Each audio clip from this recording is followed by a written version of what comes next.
Welcome back to Mosaic. Prior to the break, we were talking about preparation and how critical it is. I remember you reading about what you did with every single department. If there was a fear of any kind of tremendous conflict or tremendous tragedy or anything that would happen, every department was prepared to deal with it, and you put that in place. Yes, what we did was we set up the same program we used for the police department, because it worked so well for the police department, the ComStat program. We eventually put into every other department of city government, where you set goals and you measure success. That's what the ComStat program is. Goal is to reduce crime, measure it every day, review it every week, take a look at your progress. Don't let a whole period of time go by where you're failing, because very often in organizations, companies, government agencies, when you find out you're failing, it's too late to do anything about it. Right. You want to find out you're failing 3 weeks into a 2-year situation, or 5 weeks into it. So you staged actual... Yeah, we used to have ComStat meetings. Right. We'd have meetings that were measuring our progress. Did it every week. Police department did every Thursday morning. Still does it to this day. Mayor Bloomberg and Commissioner Kelly do exactly the same thing. They use the ComStat program. I think they still do it on Thursday mornings. Every Thursday morning, they take a look at how they're doing. Is crime going up? Is crime going down? And then they get into the details of it. What crimes are going up? What crimes are going down? Where? What part of the city? How do we assign our people? We did the same thing with welfare. We created what we call the JobStat program. Evaluated every one of the welfare agencies. Where are we putting more people on welfare? Why aren't we finding them jobs? Are there jobs to find them? We eventually changed the welfare office into the jobs office, because we made the first priority getting a person a job rather than putting a person on welfare. And we would evaluate that, and we would reward the welfare workers who found jobs for people. So we changed the goal of the welfare agency from putting people on welfare to finding jobs for people, which is a lot better solution. Yeah. You know, it was interesting too, the crime rate was horrendous when you took over.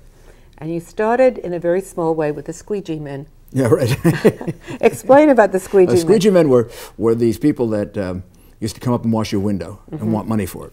And it had started, I'm going to guess, about 20 years earlier. And it had started, if I recall correctly, as a New Yorker, it had started with young people. And it actually looked kind of nice. You know, they were trying to make a little extra money. They'd wash your window. By the time you get to the late 1980s and 1990s, it wasn't young people anymore. It was thugs. And they would come up, and if you didn't pay them, they'd slash your tires, scratch your car, sometimes even attack you. And they appeared to be all over the city, particularly at the entrances and exits, and they frightened the heck out of people. And they were literally keeping people out of the city. They were keeping people from New Jersey and Connecticut and Long Island from coming in to the city, at least by car. And I thought that might be our good first victory. I asked the police commissioner about it, and he went to the police department. They said, no, we can't do it. We can't do it because they have a right to be in the street, and they're not doing anything wrong in doing that. And I said, no, they don't have a right to be in the street. It's jaywalking. Let's give them a ticket for jaywalking. That was smart. Police commissioner went back, came up with a great program, found out there weren't that many squeegee people. We had exaggerated it in the thousands. It was in the hundreds, because when something is bad, you exaggerate it. You think it's much worse. And he said, I think we can get control of this in a couple of weeks with maybe a few hundred police officers, not an army. And he did. He got control of it in a couple of weeks. And it would reemerge every so often, and we would just go out and get rid of them again. And it was the first victory that we had. The public finally saw that you could have success against these antisocial forces, and the police felt really good about themselves because they had achieved something and they got credit for it. Yeah, I remember reading about it. I thought it was brilliant. Actually, do you think that the people in America are prepared for terrorists?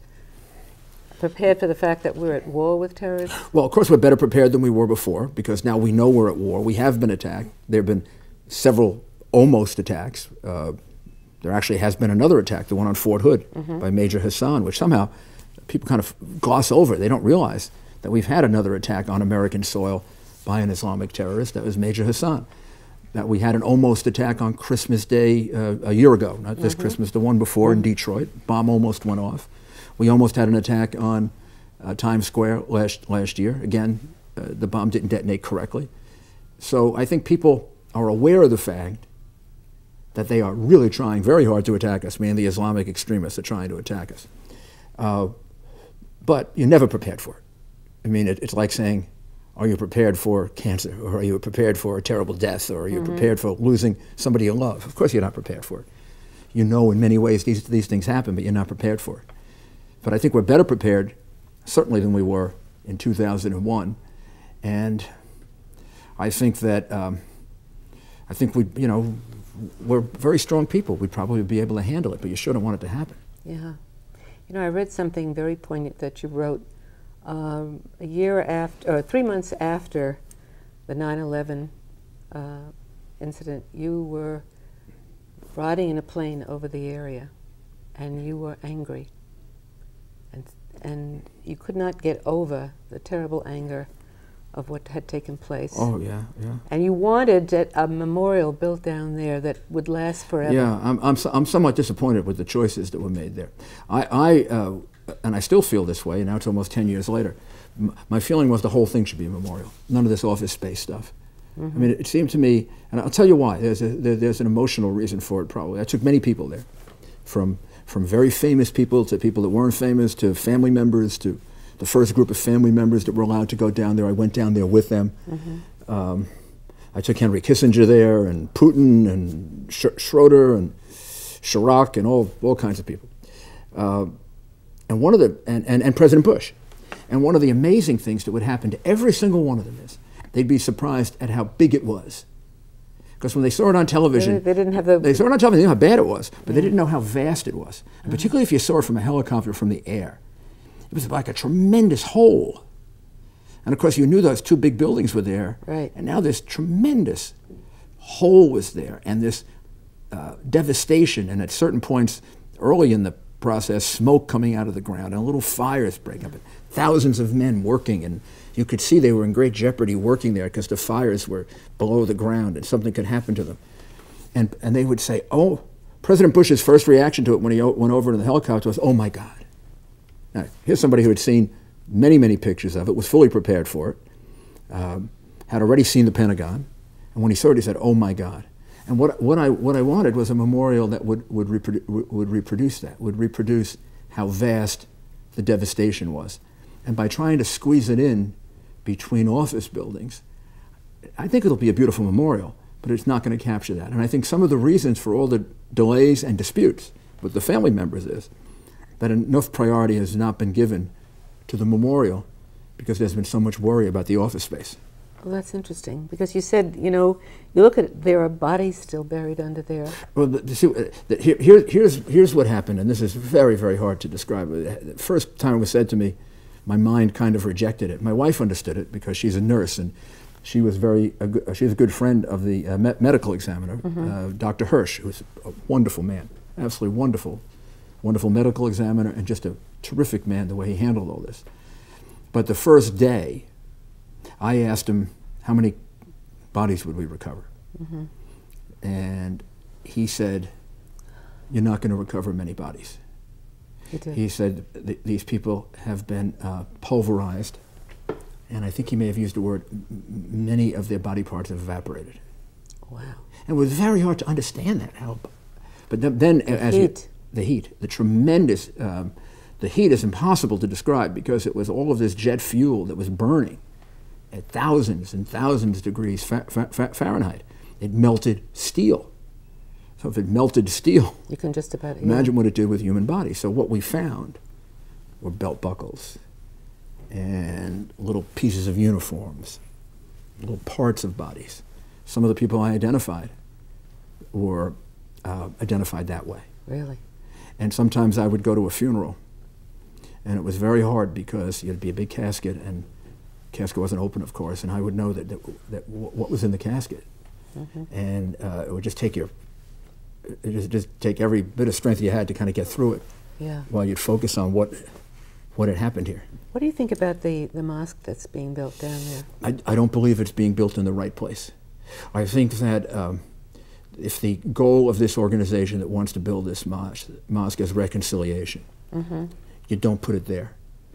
And why do I say that? I say that because the vast majority of family members, not every single one, but the vast majority of family members don't want it there. They are very strongly and emotionally opposed to it. And it isn't because they are bigoted in any way or inappropriately angry. Here's what their feeling is. Their loved ones were killed in the name of Islam. Now, it's a perversion of Islam, but they weren't killed in the name of Christianity. They weren't killed in the name of Judaism. They weren't killed in the name of some country. They were killed in the name of Islam. And it's a distortion of Islam, and it's a wrong application of Islam, but still it's that religion that was being followed. So to put a mosque up there before even we're discussing a mosque and we don't have a memorial yeah. has them very, very angry. They think the mosque should be some other place. Now, if the people were building that mosque really cared about reconciliation, they wouldn't put their finger in the eyes of these people. Right? You know, to give you an example, this goes back a few years. Catholic nuns had a convent right outside of Auschwitz. Don't know if it was there a long time or they put it there. I don't remember how it ended up being there, but it was there, and it was very offensive to some people that there was a convent right outside of Auschwitz. The nuns didn't want to remove the convent. So we have a right to put a convent here, just like they have a right to put a mosque. And Pope John Paul said, no, we want reconciliation, and we're supposed to be about love, so why do we want to offend people? We can have a convent 10 miles away. We can have it 20 miles away. We can have it 5 miles away. We don't have to have a convent right there. So he told the nuns to move it. This is what's missing. Right? Yeah. This is what's missing, and it isn't right, and it shouldn't be there, and it should be someplace else. And then I have some troubles with the people organizing, the imam who's in charge of it, who I know some in the establishment press view as a great healer. I have problems with him. He refused to condemn Hamas as a terrorist organization. That's an easy one. I mean, if you haven't figured out Hamas is a terrorist organization, maybe you shouldn't be running a mosque near ground zero. Okay. He also suggested that American foreign policy and America's relationship with Israel was the cause of the attack. That's exactly what the Arab prince did. I gave him $10 million back for doing that. I remember. And I'm not going to take his $10 million if he wants to misapply the reason and engage in this horrible rhetoric.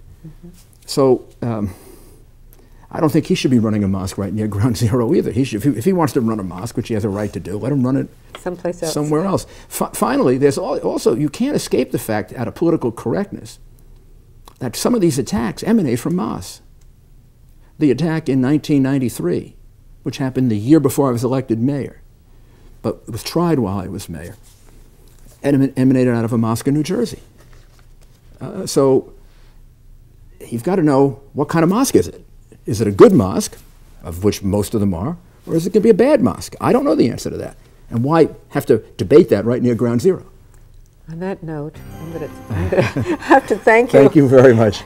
You know something, you did such a great job. I wish you'd run for office Well, again. thank you. I might. You might? I just might. Okay, that'll Thank be you, good. ma'am. Thank you. Thank you. And thank you for being with us as well. Be with us again next week when we have another look at the Jewish world. Goodbye from Mosaic.